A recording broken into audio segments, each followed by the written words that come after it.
This is Centered, where faith meets everyday life. Our hope is to invite you into a better story, a story where you're made new through Jesus, living with God-given purpose, and experiencing peace, joy, and freedom. Together, we'll explore what it means to keep Jesus at the center of where we live, work, and play, bringing beauty, meaning, and renewal to every part of our lives. Thank you for joining us. Here are your hosts, David and Ben. Well, hello and welcome to the Center Podcast. I'm Ben. And I'm David. That pause meant it was my turn. Yes. And I'm David. He's a professional podcaster. Yeah, now. I'm learning the cues. Do we qualify as that at this point? We haven't taken a class or gotten a certificate or anything, so I don't know. Dang it. Yeah, I feel like there's probably a Harvard certificate. How many hours have we put in so far? Well, I would What say, episode are we on? Well, we're in season 2. I think we're over 50 episodes in. Okay, so 50 hours. Yeah. They say you need to have 10,000 hours to be an expert at something. So we're 1/200th of the way to we're almost qualified. Yes. But to get your bachelor's degree, it's not 10,000. It's not. It's only like 6. What is it? 112 hours or 108 hours or something like that. Something like 102 that. hours. So 102 hours is what we need. We're halfway there. We're halfway to right out of college. Yeah, to a bachelor's degree in podcasting. Yeah. Write that down. Right. Wait, we'll celebrate. Yeah. When that moment hits, we're going to have a grad party. And I heard you're valedictorian of our class. Oh, gosh. That's what I heard. It's not a great class. It's a small class. Small. I'm a big fish in a small pond. Sometimes that's not bad. No. It could be great. It could be great. Thanks to Megan for bringing our new sponsor. If you hear Cherry Limeade. If you hear chewing, it's the nerds in my mango slush. If you hear a little crunch. Apparently you can put anything in a Sonic drink. Eddie said you can put pickles. Oh. That was an option. If you can dream it up, you can jalapenos. That was a thing too. Jalapenos. They got some sort of like coconut milk you can put in there. He added sweet cream and coconut milk and algae. He was very algae. Can you? You could put anything in a Sonic drink. That's true, but I don't know that Sonic will do it for you. But thanks to Megan. Yes. This is sponsored by Megan. We called her the pot stirrer last week, and I think this is her way of saying, like, I'm not a pot stirrer. Yeah. Like, I'm nice. I'm nice. Megan is nice. Megan is nice. Yeah. And this episode is sponsored by Megan Campbell. Excellent. Speaking of excellent, we had an excellent preacher on Sunday. Oh my goodness. I love that man. Yeah, he's awesome. He's I don't know him like crazy well, but I've had a few interactions with him, and he's just like a good guy. Yeah. He is a good guy, and he is not he's intelligent, but he's wise. Like, so on our group, he has been through a lot, knows a lot, has a lot of good wisdom to share with our crew, which I really appreciate having someone like him. Yeah. In our circle. Yeah. Yeah. We had a really good conversation just about faithfulness and just kind of the beauty that is within that. And love Miguel. Yeah, good dude. I love him. He's been the lead pastor of Lighthouse for 3 years now. So we're in similar situations, territory where we're kind of in transitioning churches, and churches that had some just unfortunate circumstances surrounding leadership transition and stuff like that. And so I think that's what connected us, because he's had to like come in and there's shared trauma. Things. Yeah. Well, I didn't really have trauma, but trauma. He's actually my transition compared to his has been like easy. But he had some uphill battles that he had to, and he's kind of just getting over that. And so it's cool to be able to like walk alongside him, support him, and give him a voice in some different contexts. So it's great. It's great. And I wish he was here. I wish he could have been here. Yeah, I know. You would have added some some pep in our podcasting. He's Like, got that voice, you know. I Like, know, you just have to respond. you know, he's got a voice for podcasting. I wouldn't say like, you know, some people say, well, you got a face for radio. Like people have said that to me, and I wouldn't say that, but he's got the voice. He's got that like boomy, yeah, he's a preacher. Yeah, and he's got like little things like he'll be like, when your flesh be fleshing, yep, and people be peopling. I'm like, your spouse be spousing, your friends be friendsing. Yeah, I was like, oh, that's good. I couldn't pull that off. Yeah, but you do, and you know exactly what he means. Exactly what he means. Like, and I would never have even thought to have said it that way. Totally. Yeah. But I'm like, yep, that's it. People be peopling. People and be peopling. Whoa. Yeah, that's the beauty of the church. Yes. People be peopling. Yes. Well, and speaking of the beauty of the church, so, you know, obviously you and Miguel, very different in terms of like, just like your style of preaching, but I thought his message was a really like excellent, beautiful, like continuation of like the groundwork you laid the week before, which that doesn't always happen when you're a guest speaker. Yeah, and we didn't talk about it. That's the thing is like, it was Holy Spirit? Super interesting how that worked out. And Tara and I both left church on Sunday. Actually, she left before I did. I had premarital counseling. But when we got together at home, we were going over to a friend's house after I got home, and we both like looked at each other and were like, I really like this series. Like, it's coming together. Mm-hmm. We struggled with like what to call it, and we were like going back and forth. We were all over the board. Oh yeah. And then we're like, let's just hold together. Like, let's just call it. Let's name it what we started with. Yeah. Which was all like, these like, we had the passage. We had Colossians 1:17. We knew that was going to be our anchor verse for the thing, and so. But yeah, I think it's strangely. Good timing culturally, and I think people feel the disoriented. I think people feel unstable. Mm-hmm. I think people feel fragile. You know, I think people feel what's the like what's the word when people are like crashed out? You know what I mean? Crashed out. Oh, that's what like, my kids would say. Yeah, that's like that. Like, I think people feel that in just very normal areas of their life, work, vocation, politics, economics, you know, wherever they're at, and having something that like reorients us and grounds us to what's really holding us together. I just think. And I didn't, you know, it's really good, dude. We planned sermon series out years, before. Yeah.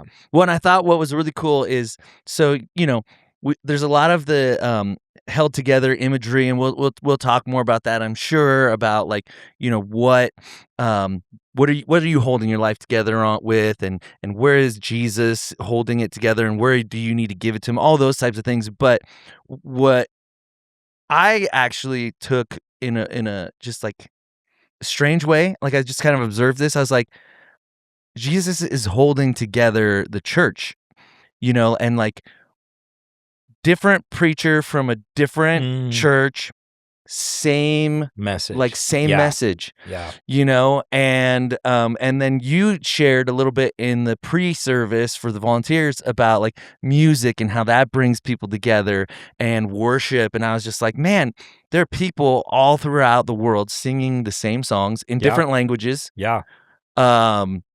worshiping the same God, studying the same scriptures, and Jesus is the one holding the church together in that way too. And I just thought, man, what a really cool, nobody even said it, but it just struck me as a really beautiful illustration. That's awesome. Yeah. You're giving us a little sneak peek of next week. Ooh. Yeah. Yeah. Well, I'm not going to be here. So that's why. Nice. That's why I had to get my You're like, no, you didn't know that. That just is coming out. So that's cool. I want to there's this little section you mentioned. We don't have a cutting room floor. I don't know what you know, I'm sure Miguel had a ton of things that he could. I think he got to all of it, man. He said he was going to blow through that timer. He did not let us down. Did he? Oh, I didn't even know. It wasn't crazy over, but he was over. Yeah, was he over? Yeah. I do remember when Susan came out. I was like, oh, she's going to be up there a while. I remember that. But I told her, I was like, you got to go out there. These guys just keep going. They'll just keep going. You know, I appreciate the cue. Just to be honest, because I talked it through. I with get him. lost in my. I get lost in whatever's going on, and Yeah, it it's helps just me like to, like this. Okay, we're landing the plane. Like, so it's helpful. I don't mind. Maybe we need someone. You guys to come could be in up here. there all the time. You guys could be up there the whole. I was just thinking for the podcast, like Susan comes in, starts playing, and we know, we got to wrap things up. Yeah. Well, when we get a window in this wall over here, we're gonna get like we're definitely gonna see their watches or like wrap it up. Megan's gonna be pushing the red light button. Like next segment. Keep moving. That's funny. Don't mind. But there was one thing that you just mentioned that I wanted to. I want to read this passage of scripture in Colossians 1 for us, and it's verses 15 through 20. And what a lot of people what we don't see in the text is that this is a hymn. So it was poetry that was taken from like Genesis language, Psalm language, Deuteronomy language, like it was a hymn of the early church that would have been at this point when Paul wrote it in this letter, sung already. And so it wouldn't have been foreign, right? This isn't like something new. I think, isn't that Ephesians 1? Ephesians 1 is the same example, which is like not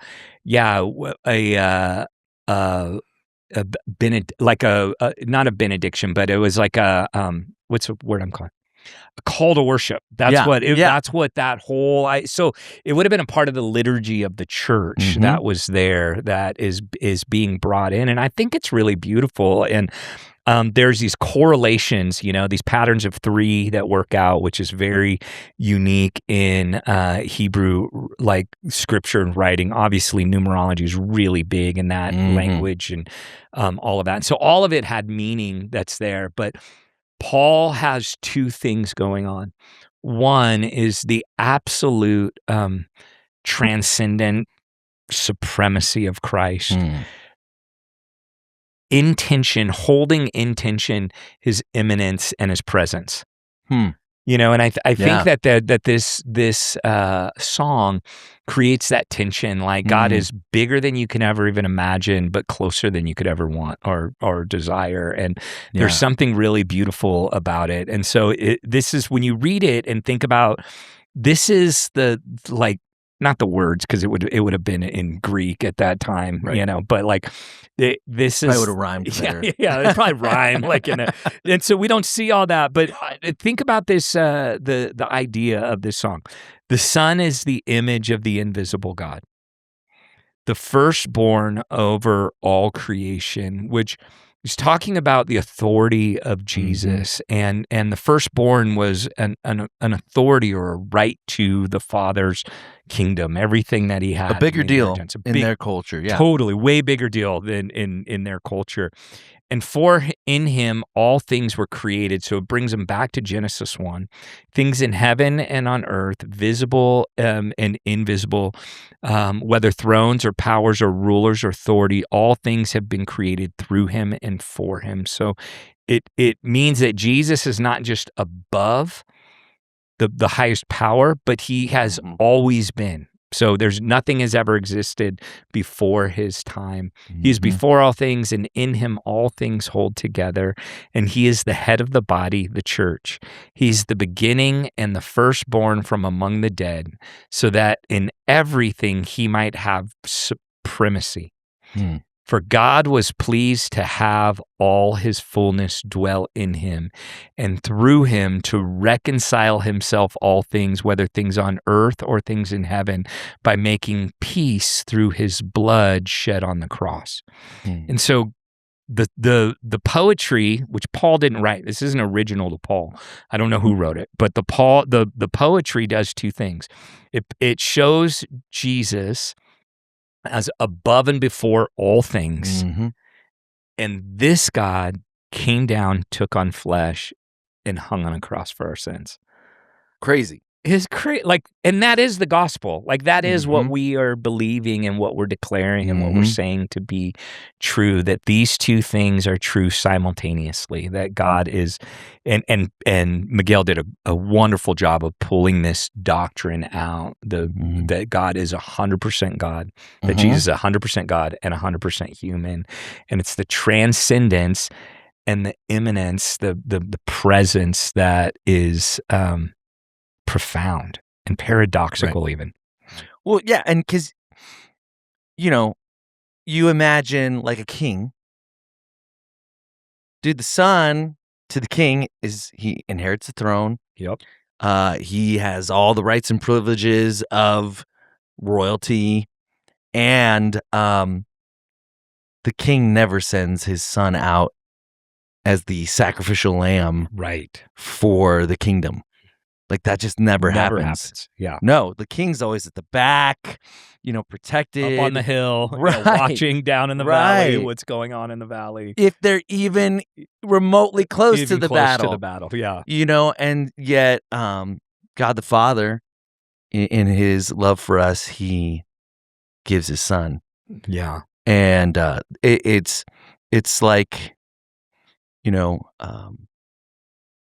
just that idea that, God is way up here, and yet he's willing to humble himself to reach us. Totally. Yeah. And I think that is a difficult tension for a lot of Christians to hold, is we do one of two things: is we either minimize the glory of God, Mm-hmm. Jesus is my homeboy, like type of deal. Yes, like we make him more like a personal, like therapist or counselor or friend, you know what I mean? Right. That's like that, or we put him so transcendent that he's unreachable, that we're untouchable. Right. And or he's distant even. And he's distant. Like, he's distant. He's off doing real work or busy work or whatever. And I think part of the Christian faith is learning how to hold these two realities in tension with one another, in that he is worthy of every ounce of our worship. Like, he's worthy of us collapsing, bowing, prostrating ourselves like before him and falling down at his feet. And he's willing to pick us up and give us a hug and love us and care for us and lead us, and be present. Yes. Give us wisdom, talk to us, and all of that. And that's a really difficult thing. And it makes me understand why it's a song. You know what I mean? It's like, instead of just a doctrine that you write, it's like, songs are the language of the soul. They're sometimes they help us grab things that are uncomprehensible, like to our intellect, but they speak to our heart. And I don't know that comes through when we read it. So that was really my only thing that I was like, man, I don't know if that really comes. Oh, I do have a poem. It's by a guy named Tyler Staten, and he's the pastor of Bridgetown Church in Portland, Oregon. And yes. I was like, I think I've heard of him. Yeah, he took over John Mark Comer's church. Yeah. And he has this poem called The Ocean, and he, great writer. He's like an English major, and he's a poet. And this actually reminded me of kind of what Paul is trying to create, the tension between the massiveness of God and his power and his authority and the closeness of his love and sacrifice for us. And it's this, and it's titled The Ocean. And it says, nothing in all of creation is so beautiful. The smell of salt and sea, echo of wave upon wave, endless shades of cream to color the cockle, squish of sand between toes. Here the sun's rising or setting is longest lasting and most breathtaking. Nothing in all of God's creation is so dangerous. The undertow will drown you in a moment. Creatures lurk in her depths to sting or swallow. The way she takes you is so mysterious. Secret dangers ever present, unlike bare threats of mountains or of desert. Love is like this ocean. Nothing more beautiful than the elderly man and woman hobbling hand in hand as they have for a lifetime. Nothing more beautiful than two old friends laughing together, finishing each other's sentences over runny eggs and weak coffee at the diner counter. Nothing more beautiful than the glossy-eyed mother and daughter holding one another in the quad one last time as she moves into the campus dorm. Nothing more beautiful. Nothing more perilous than the pilgrimage to arrive there. Promises easily made, easily broken, hardly kept, hurting, disappointment, forgetting one another, sheltering, hearing, rescuing one another. You don't get the beauty without the danger, not with the ocean and not with love. What's one to do? I say, run down to the beach and dive in. It's just that beautiful tension between the beauty that is Christ and the danger it is to give your life over to him. Yeah. Or to anyone. To anyone, yeah. To be in relationship. It made me think a little bit about, some of the past conversations we've had about AI and how there is no danger. Yeah. No relational danger. Yeah. There's other dangers. Lots of dangers. There's lots of dangers. Yeah, no risk. But there is no risk because you're not going to get rejected. Right. You're going to get exactly what you want. And that's not how relationships actually work. And there is danger. There is risk. But there's like a payoff that's so much greater than anything you'd ever experience with technology. Yeah. And it just made me think of that and how it's really no different with Jesus. Yeah. There is risk. There's not this promise of like everything you touch will turn to gold. Every decision you make will go perfectly. Like your life will be better. Yes. But not in the way that you think. Correct. Yeah. And that's the huge part is that it is extremely dangerous to follow the God of Colossians 1. And he is writing that in a culture where Roman citizenship was everything, right? Where there was a cost to pay. Here's Paul sitting in jail, paying the price for his faith in Jesus Christ, writing to a church that's worried about what could happen to them if they give their lives over completely to Jesus. And that's why that song matters so much. Like, yes, there's a cost. Yes, it gets risky, but you're never going to experience the thrill of the ocean, the beauty of love, the experience of wholeness unless you give your life completely over to him. Yeah. Well, and this was all pre-Christendom. Yeah. This isn't, a lot of times we think, well, Rome started the church and Constantinople, like this is all well before that. There was actual risk and actual danger. And I think it's interesting because we're definitely post-Christendom. Yeah. And there is, again, a cost. It might be a social cost. It might be, a cost of like, whatever, you're weird or saying no to things that everyone is saying yes to, but there is a cost today that looks different than it did for them, but is still very real. Very real. Social. Yes. Yeah. It could be economic. Yeah. There's lots of different ways in which that's real. And to be honest, the greatest cost is just giving up and relinquishing control and freedom over our own life, like really allowing Jesus to, which is what we talked in the first week, allowing Jesus to rule supremely over your life, and that's just scary. Like, it's scary. Nobody's better at screwing up their life than me. Yeah, no. Why would I trust God with that? Yeah. But we have that mindset because we all know we're broken. We all know we're imperfect. And yet we're unwilling to relinquish control to the one who is neither broken nor imperfect. Yeah. Completely whole, completely beautiful, completely sacrificial, loving. But there's just something that keeps us from trusting anyone else with our fortune, if you would, not in the money sense, but like, with our future, with what our lives. Yeah. And it's really hard to relinquish the illusion of control. Yeah. It's funny how if you talk to people who have been in prison for a little while, one of the phenomenons that you have is people are afraid of freedom. Like they're afraid to be free, to be released, to have like actual freedom. And that's what, like, sometimes we get so used to our bondage and the things that we're enslaved to that we don't know what life will be like in our freedom. Because at least it's predictable. We have a sense of control, you know, like in those environments that are there. And it's really interesting when you see a series of interviews, and that's a common theme that comes out. Well, it's interesting because I've heard the illustration of, a lot of times we as Christ followers, we are in prison, but the door is open. Yeah, it's unlocked. All we have to do is walk out, and we just sit in there. Yeah. And it just reminds me of that picture of like freedom is available to us, but whether it's fear, whether it's the need to like keep control, whatever it is that like keeps us from stepping into what's fully available. Yeah. That's good. Not doing that, but the poem. Yeah, the poem is good. It's really, really good. It's really cool.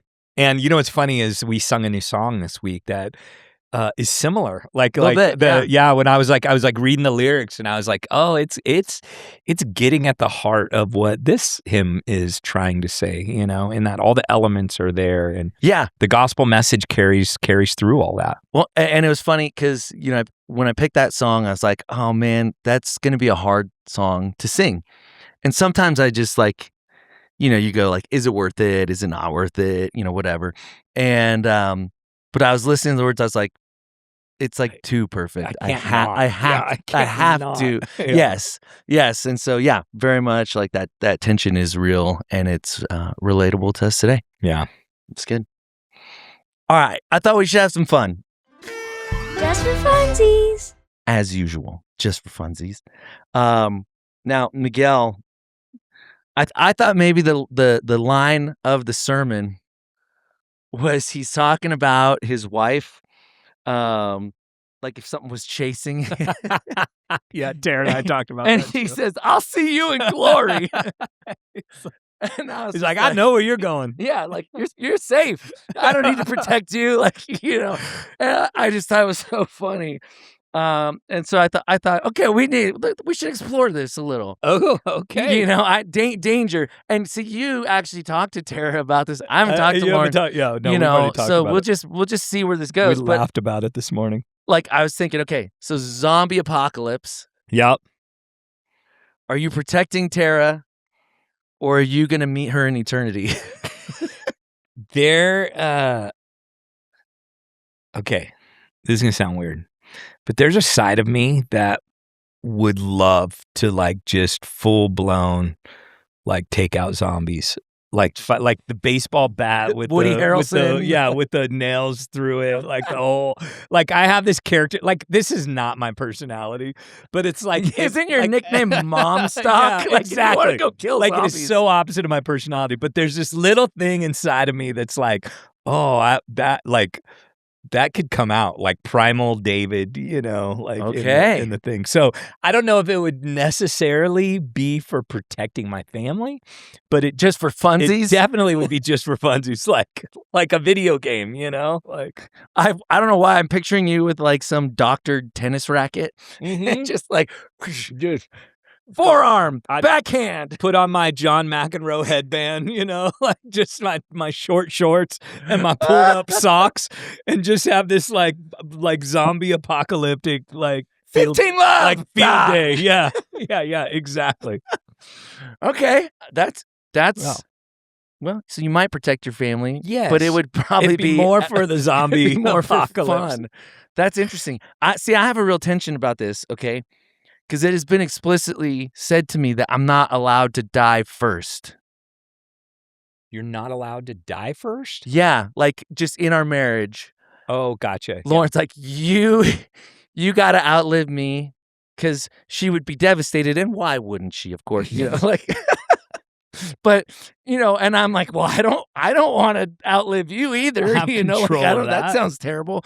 So there's a real tension do I just go zombies, have at her, because then, I've accomplished her wish, like she went first, or do I protect her? I think my instinct would kick in.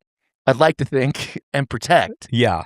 But there's a very real tension there. Like I didn't promise because I literally can't. Like I'm like, I promise I'll outlive you. Like I couldn't make that promise.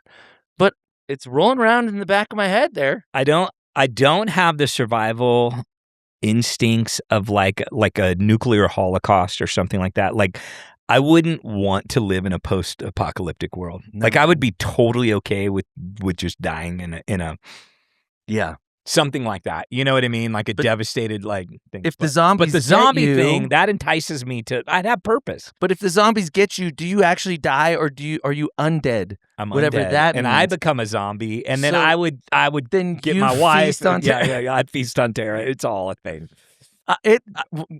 So maybe in a zombie specific instance, I should protect her because she wouldn't be dead; she'd be undead. Yeah, and that's probably worse. Right, that is worse for sure. Seems like it seems like being undead. Okay, so all right, I thought, okay, let's drill down a little. Zombie apocalypse is unlikely, but there are scenarios that you may choose to protect, or you may choose to run. So, a spider. Is Tara scared of spiders? Neither of us are really scared of spiders. Lauren, that's my job. Okay. So she doesn't need you for that. She doesn't need me for that now. A snake. I hate snakes. She'd have to protect you. She would have to protect me from a snake. There's nothing like a flathead shovel. There's a serpent in the garden tempting Eve. They're of the devil. We had a snake in our yard the other day, and it freaked me out. And here's what happened. We were like looking at it. It was on the grass. And then we all turned around and talked for a moment. And then we turned back around and it was gone. And we're like, oh no, where did the snake go? Is it in the house? Are we going to find it somewhere? It didn't rattle. No. Okay. You're probably okay. Yeah. There's only a 47% chance it's in my bed right now, warming itself, waiting to strike. And poisonous. Yeah. All right. I think I've taken the flathead shovel to a snake more than once. You'd be all right. Okay with that. Yeah. A goose, because they can get mean and angry. Mm. You're at the park. You're feeding the geese, and one of them just starts. No? Yeah, I've kicked a goose before. That was chasing my daughter. So I've literally protected my daughter from a goose protector. Yeah. Okay. I've not. How about the trash panda? The raccoon. The raccoon. They're mean. Rabbit often. Yeah. I don't know. I don't know what I would do. I feel like we could both outrun the raccoon if we needed to. Yeah, I don't know what I would do with the raccoon, but I do remember recently Freddie and Michelle had a raccoon in their fireplace. It fell down. I think it was a raccoon. Fell into their fireplace? Was it going? It was trapped in there. No, the fireplace wasn't going, and it was in there making noise, and there was chaos in their house for an hour. I bet. Yeah. I've had it where we had a bat in the house once. I don't know how I don't know how it got in, and we're like, yeah, it was chaos, pandemonium. Yeah. Okay, this happens in my neighborhood apparently because my son sends us a selfie. He's out working, takes a selfie, and in the background, what do you see but a little bear cub? Oh, no way. He's snapping pics with, the bear cub. And we're like, if there's a cub, there's a mama. You might not want to get too close. Yeah. Oh, but he's so cute. Yeah. So if mama bear comes at you guys, what do you do? Man, I don't know. They say not to run. Yeah, they say get big, right? Get as big as possible, which I probably would do. We've had. You're what, 5'9"? We had bears. Scare a bear. We've had bears in our, in our campsite before. We used to own this little 1974 Volkswagen Westphalia camper van. Ooh, we used to go camping in it. Those all are the cool. time. Yeah, and we used to go up to Tahoe, and and on more than one occasion, we had bears outside of our camper van. But I don't know what I'd do if I was like out on a trail and a bear just started barreling down at right us. towards both of you. Right towards both of us. I feel like I'd got to be like, just get behind me. Whatever happens, happens. Yeah. You know, like that might I be don't like know. a see you in heaven situation. Like I might just be, I'm out of here. I'm picturing John Candy. Big bear chase. Yeah. Oh, Big bear chase me. If I was with Freddie, I would trip him for sure and then run. And just That's be right. Like, dude, I'll see you in heaven. You don't have to be faster than the bear. No, you just got to be faster than your faster friend. than your friend. And if you're not, you just sabotage them. Exactly. Okay. Well, I'm not sure that we really solved any of our protection conversations. I don't know that we have clarity on if we would or wouldn't protect. I would like to think I would. Yeah. I believe I would. But you just don't know. But you just don't know till it happens, and you're like, get out of the way. Yeah, I don't know. Yeah, there was a whole movie about this, about a guy who, I can't remember, is it comedy? I can't remember, about the avalanche. They're in Sweden, and I think it was not Jim Carrey. Was it Jim Carrey? Gaffigan? Or I can't remember. And the avalanche came, and all these people were like protecting and covering their family, and he got up and ran away from the table. And so for the whole holiday, like he had to live in the guilt of not protecting his family. Oh, yeah. It's like a movie. Like you get nicknames like Avalanche. Yeah. Runner. That would be. Yeah. Who knows? We know what Miguel would do, though. We know what Miguel would do. That yes, is clear. we do. That is clear. If you've already decided, I'll see you in heaven. I'll see you in heaven. Yep. If you already decided, it's real clear. Mm-hmm. All right. I got some questions. I got some thoughts. Yeah. Miguel did a really good job of, and we touched on this a little bit, but not necessarily this tension. Prominent versus preeminent. And, I thought that was a really helpful distinction because most people aren't like trying to remove Jesus from our lives, or at least in the church, right? Yeah. Instead, we're saying Jesus is important, but he's not necessarily first. Yeah. And, it made me wonder, what is the difference?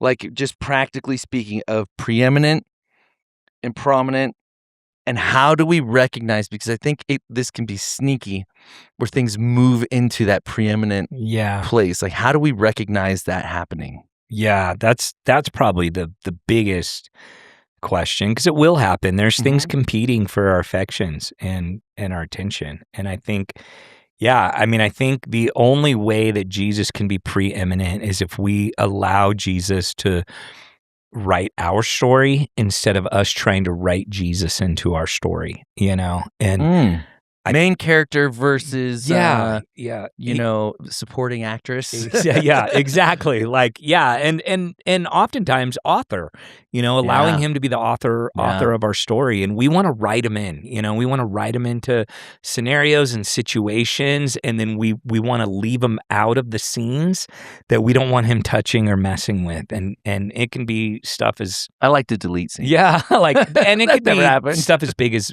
money and finances or calendar or sports or hobbies or food, entertainment, alcohol, like substances. Like, there's all kinds of things that we want to leave him out of. And man, he wants to completely author our story. He wants to be the one that writes it and writes every chapter and every scene.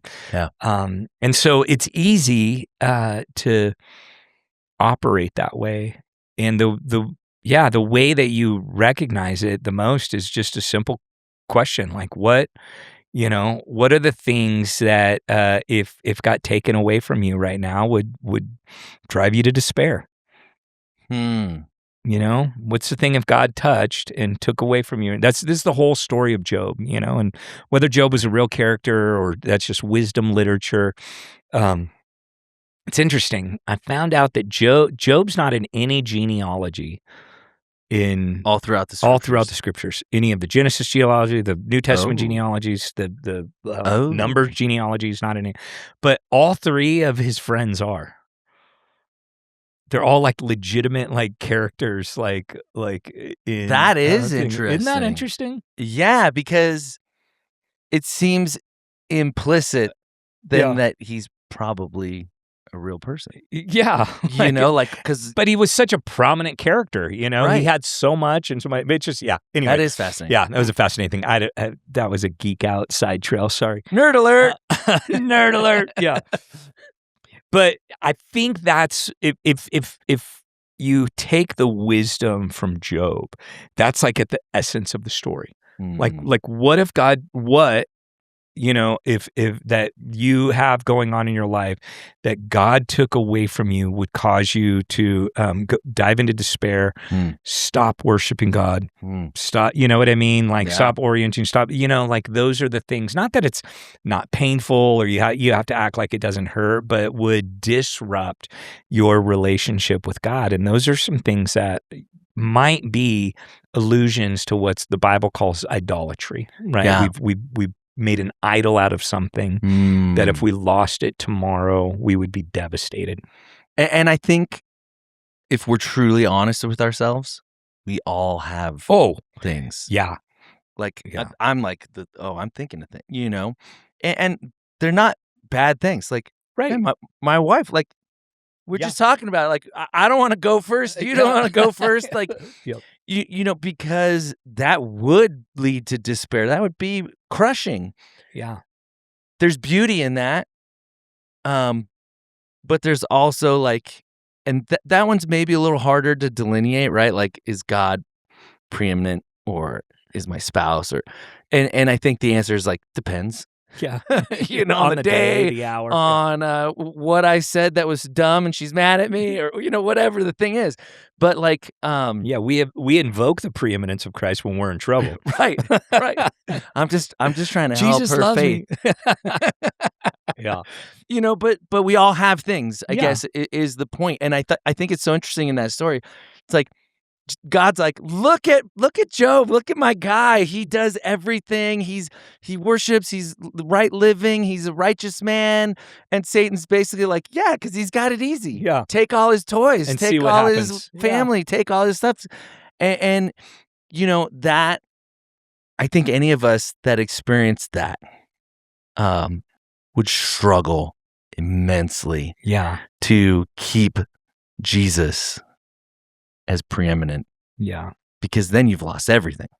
And it's hard. And I think oftentimes we allow our relationship with Jesus to be superficial because we don't want him to touch stuff that we love. And so we go to church, we do the things, we, every now and again we're generous, we do, we do stuff like that. But to really give ourselves over to the journey of becoming like Jesus is a whole different conversation. And it's like, man, where do I look like Jesus in my marriage? Where do I look like him in my parenting? Am I raising my kids to look like Jesus or look like the world? Am I, there's all kinds of things that are, we wouldn't vocally say that they're off limits, but we organize our lives in such a way that let Jesus know it's off limits. Yeah. Well, and also we let people in our lives know. Yeah. Like we talk about, you're talking about parenting, like your kids can see, like you're not fooling them. Totally. Like you might say this one thing about faith or Jesus or whatever, but if you're living in a way that's inconsistent with that. Son, like, what does my dad love? Like, guaranteed he'll say tennis. Tennis is on. Oh, it's on the list. Like, because he knows, like, what does he spend his time doing? Watches tennis all the time and goes play tennis all the time. He will say that, and there has to be, which, by the way, I'm not playing in a certain league this fall so that I can do a ministry project that I'm working on.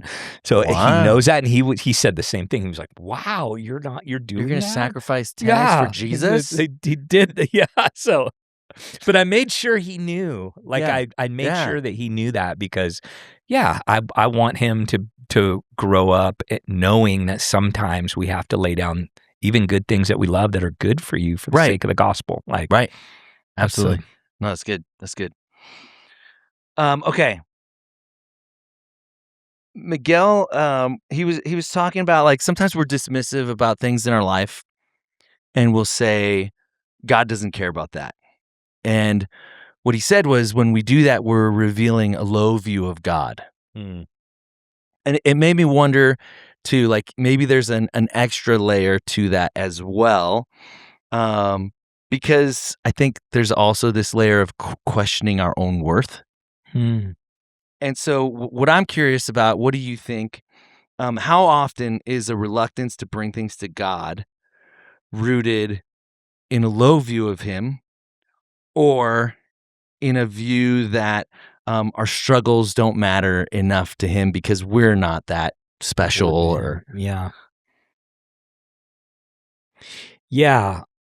I do think that there is a tension that's there. I'm going back and forth between a couple thoughts. That's why I'm hesitating. But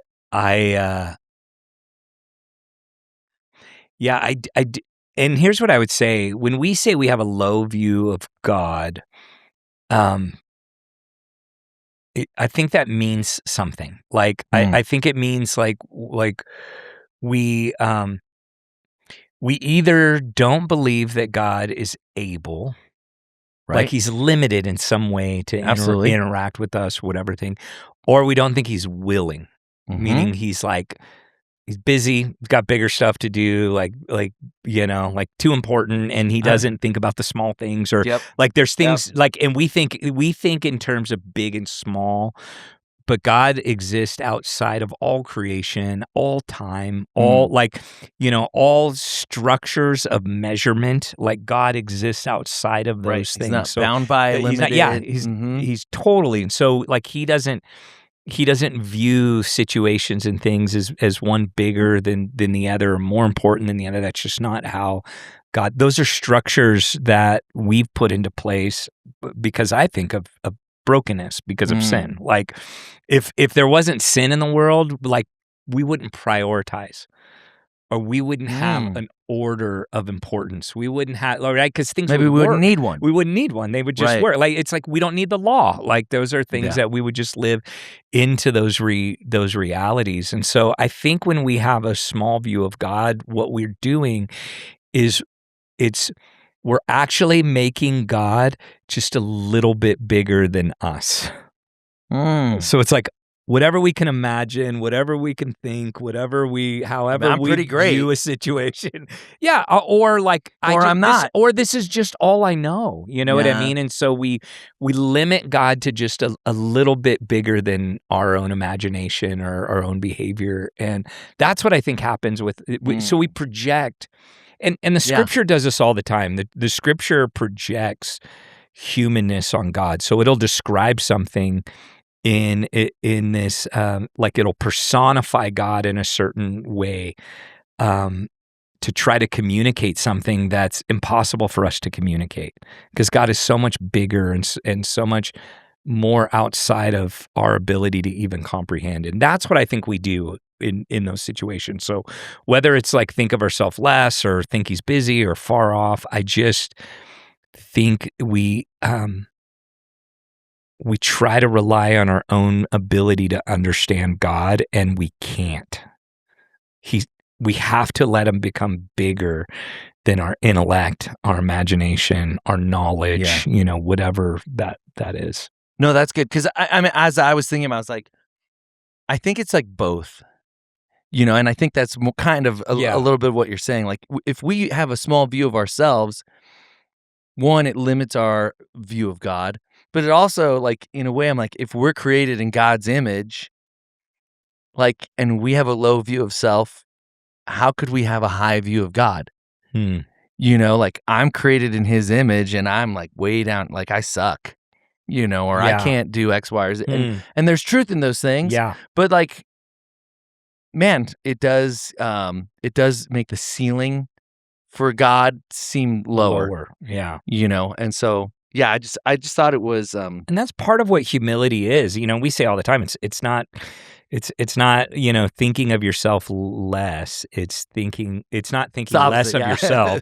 It's thinking of yourself less. You know what I mean? Yeah. Like you're taking yourself out of the equation in that and Yes. just receiving the reality of who God is apart from you, apart from your experience, apart from your knowledge, apart from your circumstances, apart from, whatever your imagination is, apart from whatever movie you've seen about whatever, and like taking God at his word, of who he is, and not letting our experience or imagination or limitedness like project that on him. And I think we do that a lot. I think we project like our limitedness on his limitlessness.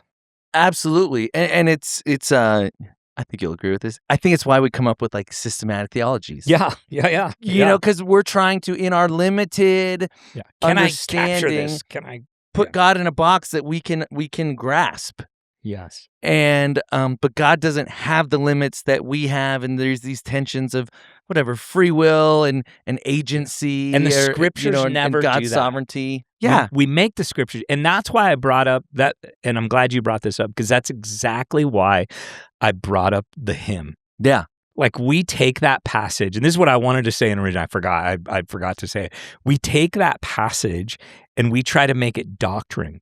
Like we try to make it these doctrinal elements that that we can kind of understand or whatever in there. We have words and names, and Miguel even made the comment about the hypostatic union, of that's there. It's like we take something so beautiful and mysterious and grand and try to minimize it to a doctrinal statement or a theological category that we have to agree with in order to be right with God.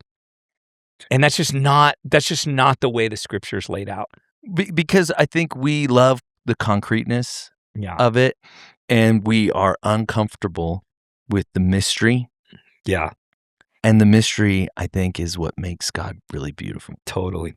And that doesn't mean I don't try to do this still. Yeah. Like I think it's good to try to understand. Yeah, to know God. relationally, though. Relationally. Yes, not just to have an idea of how God works. Right. That's but to know God relationally in a way where like I understand what matters to him, and I understand my place in the world, and I understand like what it means to be in relationship with him, and how I can trust him, and how that's a very different thing than just like I want the information. Yeah.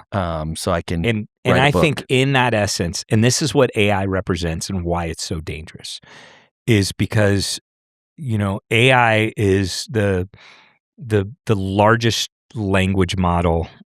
It's like a billion libraries in one. In second. It's insane. Like it's insane what AI actually is. Like when you really understand the depth of knowledge that AI has like at its fingertips it's absolutely insane. But it is the knowledge of good and evil, right? There's a tree of the knowledge of good and evil. And it's like, we want to be God, and we want to bite of that fruit. To know everything is that essence of being. Yeah.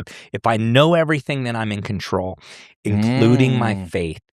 And we have adopted that in the church of we've moved away from the mysterious realities of the supreme God and the near God, like the mystery of that is like trying to understand that will break your brain. I don't think we can do it. We can't. And that is where worship comes from, right? Is awe. Where we awe and worship. And if we're not careful, we're going to worship AI because it knows everything and it gives us all the things we don't know at any given moment. And if you are like sitting listening to this and you're thinking like, man, I don't see that. Like I was thinking, I remember in high school I'd have to get an encyclopedia. Yeah. Like I'd have to do all this a lot research. of work to know something. Yeah. And then the internet showed up. Changing everything. And Google. And I could just Google something and get the information I want. I haven't seen an encyclopedia since. Right. Yeah. And AI is like the next iteration of that times a million. Yeah. You know? And so it is like... It is our way of living into the tree of the knowledge of good and evil. Right. And what's... I think the gap that we're losing sight of when we think of AI in these terms is AI is limited to what humans understand and have created and documented. And yes. So we just have more of our limited information. Yeah. It's not as if we have all the information. Yeah. And I think that's like... We don't have cosmic knowledge. Right. We have limited human knowledge. We have access to all of it. Yeah. And yet, what they're finding too is as the more we use it, the dumber we are. Oh, yeah. Like we don't remember facts. We don't remember things because we don't have to remember. We can just ask AI, what was that again? But then also like you don't retain it because you didn't study it. Yeah. You were given it. And just these subtle differences. It's huge. It's really interesting how it's going to shape culture and the world. And, you know, we're just in the middle of it. Yeah. Yeah. It is crazy. All that to say, yeah, I think we need to leave room for God to be God. Mystery. Yeah. Mystery. Let's see. Maybe one more. I think this is a good one, and I'm trying to find where I've had it. Okay. This is a good one for two pastors to talk about. Miguel said, "The gospel has been hidden in you so that you can reach people your pastors cannot reach." Yeah. And his point, I think, challenges a common assumption that, you know, ministry belongs to the pastors, the churches, the professionals, the deacons, whatever, people who have a role in the church. But the gospel spreads most through just ordinary people in their everyday lives. You like to say where we live, work, and play, and just sharing an extraordinary hope that they have. And so, like, why do you think that is? Why have Christians outsourced ministry to church leaders or professionals? And what does it look like to embrace the idea that every one of us is carrying the gospel to places where pastors maybe can't go? Yeah. Oh man, there's so many reasons for this. One is, I mean, there is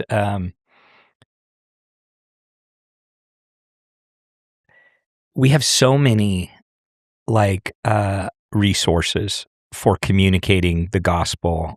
And I'm going to talk about this a little bit this weekend, but the idea that you can jump on and hear a talking head, you know, beautifully articulate the gospel and share the good news at any given moment. So like much better than I could. So much better than I can. Yeah. You know, like, you know, how many people come in like to church Sunday morning and they're just like, oh, I right before I came in, I listened to Dr. David Jeremiah, you know, before you. And I'm just like, oh, great. You know, or I'm some scholar or some, you know what I mean? And so I'm like, thanks now you're coming to the old podunk church, you know, listening to me. Like, it's like, I just think that the medium is the message. The medium is the message. And so to us, because everything comes through celebrity, professional, not like we don't have an incarnational model of life anymore, let alone ministry. You know, everything is outsourced to the digital world and the digital age and the entertainment medium. Absolutely. that is there. And we just do not learn how to do life on life incarnational ministry anymore. And so, man, like one of my favorite things, one of our elders hosts a Wednesday night barbecue for his neighbor and neighborhoods every week. I love that, but it's rare. Yeah. It's rare. Like Truly. people don't interact like that anymore with each other. And so we've just lost sight of how important, and I'm going to talk about this week, and how important incarnational presence is to the world. Like, we need it because we're getting taken over. And I think that's why. I don't think it's because people don't care about the lost and friend. It's just the medium is the message now. And so if people, it's like someone would much rather just, slide a celebrity pastor clip into someone's DM than go knock on a door and share a meal with someone. Absolutely. And it's also it's less work. Just honestly, less risk. It's less risk. It's less work. It's safe. To live the way that you're talking about is odd. It's odd, and it's a lot of work in our already stuffed schedules in life. Right. We all have whatever kids' sports, or like everybody's calendars are just totally packed. We live in Denver, so dual income. Oftentimes both parents are working, and side hustles. And, most people aren't just working a 40-hour a week job. Either your company owns you, right? You're working 60 plus, and you're grinding, or you have 3 side hustles and you're trying to scrape by, and then you add into it, like, I want to be a present father or spouse, or and you start going down the list, and the neighbor or coworker, going back to like our brokenness and the priority list, way lower.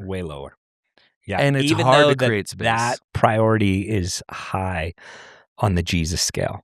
Right. Which means that we have to consider certain qualities of life, certain luxuries, certain, whatever the situation is, to actually orient our lives around Jesus. And a lot of people just aren't willing to have that conversation. Well, the hardest thing to cultivate, I think, or one of them at least in this culture, is a simple life. Yeah. Simple life. And to be honest, I tell people all the time, like, man, you get 3 meals a day, like 7 days a week, 52 weeks a year, like, pick 12 meals and intentionally share it with someone else, like face to face, across the table. Yeah. You know what I mean? And like try to like put it back in. And I've calculated out the number of meals that is before. It's like in the thousands. You know what I mean? And you're like, you're going to sacrifice 12. Right. Like you have thousands of those 0.1%, like just pick 12 once a month. Like pick a meal that you're going to have out of the 726 meals that you're going to have that month. And I was like, how many times? How many times do you think I eat a day? I don't know. Well, in a month, I don't know. I don't know. I'm just playing. But whatever that math is, like pick one a month and share it with someone that that God's brought into your sphere that doesn't know him yet. And so it's like incarnation has to be at the forefront of our thinking of how to reach.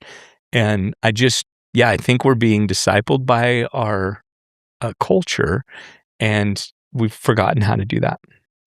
Yeah. I absolutely agree. And I think, to your point, it's just so easy we outsource everything too. Like, you can outsource the, send the clip of what your pastor said instead of just having the conversation. Like how often are we sitting in church going, oh man, I wish so-and-so was here. Oh yeah.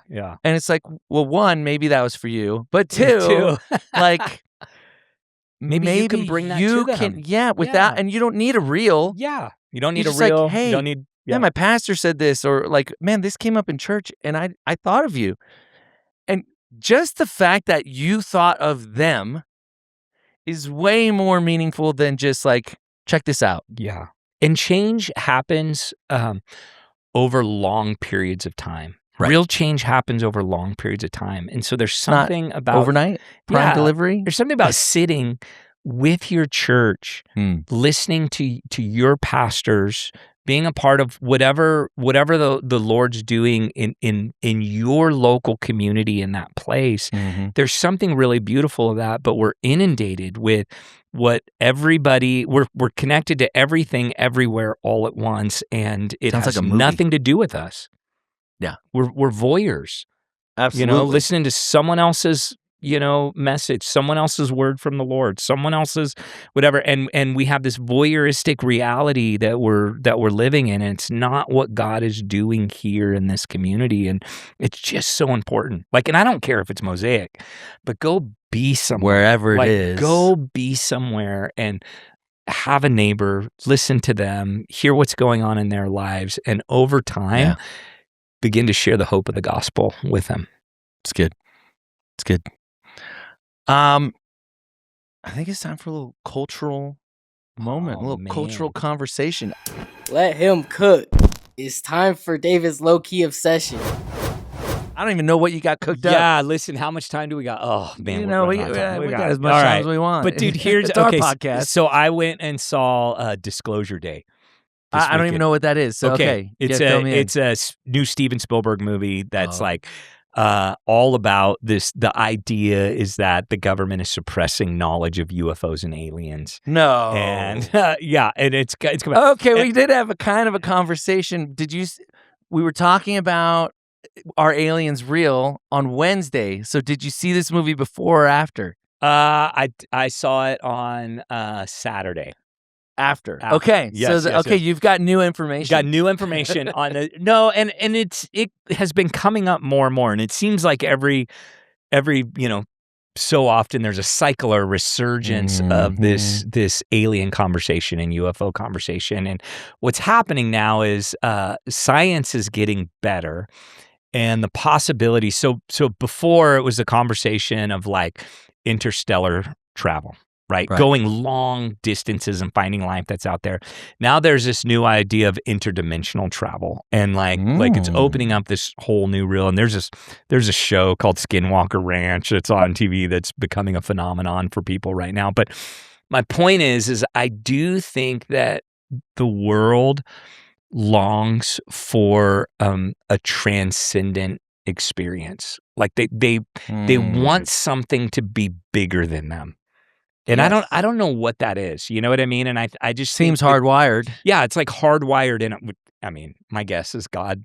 It's like God's secret weapon, that he's wired into our DNA to desire this whole thing. And so I believe this is the phenomenon. It's big when Trump, was releasing the files, and then not a lot came out. It was all stuff that we'd all already seen or leaked or whatever, and so it wasn't this big reality. But we've just been having a lot of conversations. One about why, and there were some theological themes in this movie. So, and the whole thing is and I won't spoil it, but it will.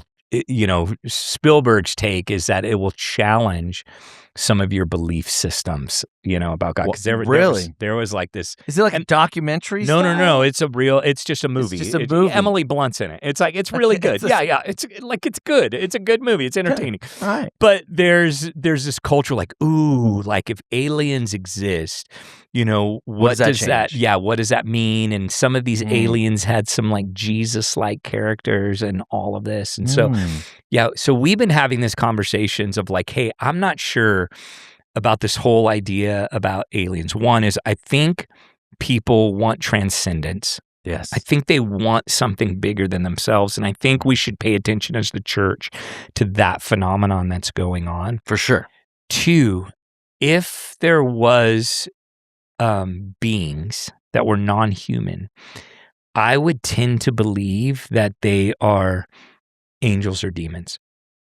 Not failed experiments that ultimately this is the this is where God finally succeeded and got it right. Yeah. Like on this planet. Because we do know that there's other heavenly dimensions, that there's other spiritual entities that exist, that were created beings for certain purposes. We know that demons were fallen angels that have, interdimensional abilities, right, to come in and out of those things. And so, it's starting to be like more clear to me that this is going to be if something did come out.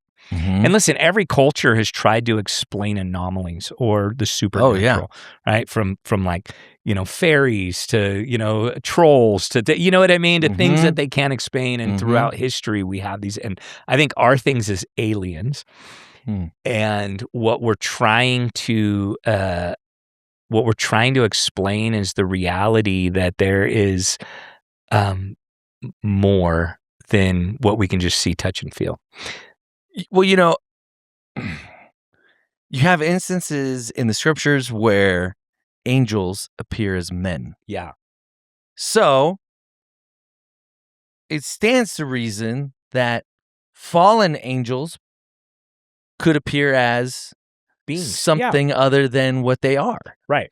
Because that seems to be an ability that they have. Yeah. So that's interesting. I hadn't, I guess I have thought that, but not like, I haven't given it a lot of thought.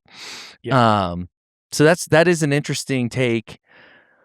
Now you got to see Disclosure Day. Steven Spielberg's going to change my mind. It is really interesting, but yeah, I don't think that what I do think is that the Bible says in the last days, people will be deceived.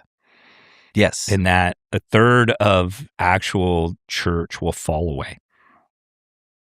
Just think about that. They're going to be deceived by something that's there. And it's just, it was just one of those interesting thoughts. There's a lot of chatter with Disclosure Day and mainstream media and all of these things have been a fascination of us all along. And I do think there is this underlying attempt to try to disprove the God of Scripture and make supremacy something else. And this is why it has to do with the supremacy of Christ. Right. Is like, Mormons believe that they're going to rule their own planet and become their own gods. And, and people want to believe that, maybe it's just aliens that are like what we see as God, but we could become like them, and it's just. Or people who have said, we're all gods. Yeah.